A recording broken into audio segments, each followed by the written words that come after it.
We told you June was going to pop.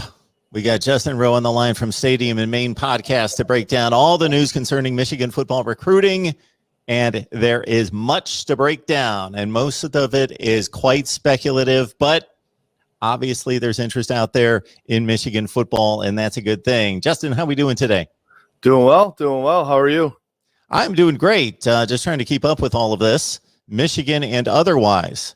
Yeah, I mean, you said it there, June. Now, the dead period is over, and it seems like there's 1,000 visits every day. So I can't imagine what these kids are dealing with all the information coming at them. And on the other side, the coaches are trying to, I'm sure they're scribbling all over their boards and figuring out who's going where and what's happening with everyone. And I'm sure it's a crazy time for everybody out there. So we're checking off a few near certainties. And when I say that, of course, I keep in mind that December is actually when they sign. So the commits are tentative, but we've got one in the books at quarterback, 4-star Jayden Denegal out of California.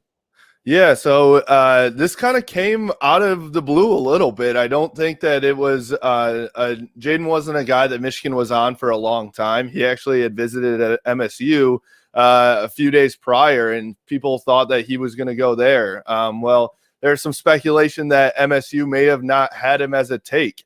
And then he went over, came to Michigan, threw for the coaches at Michigan. They really liked him. And then not shortly after, he committed. And so, he's been a guy that's kind of under the radar, a 4-star, but still not really, in the fold for a lot of teams out there. I know he played, he's 6'4", played at 225 last year, and then slimmed down to 215 to get a little bit more speed on him. And so he'll be a dual threat for Michigan. And after, obviously Michigan has J.J. McCarthy coming in this year as one of the top quarterbacks in the country. But for 2022, it looks like Michigan has found its QB.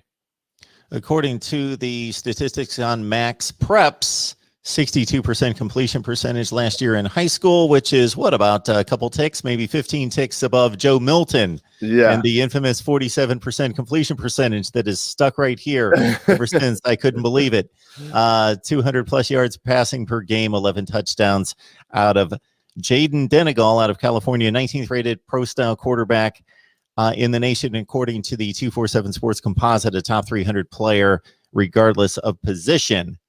Yeah, what I liked about him too there was low interceptions. I think he had something in the 20s for touchdowns and in the single digits still for interceptions. So for a guy who's throwing a decent amount there at the high school level and a young guy, you like to see that he's not making too many mistakes.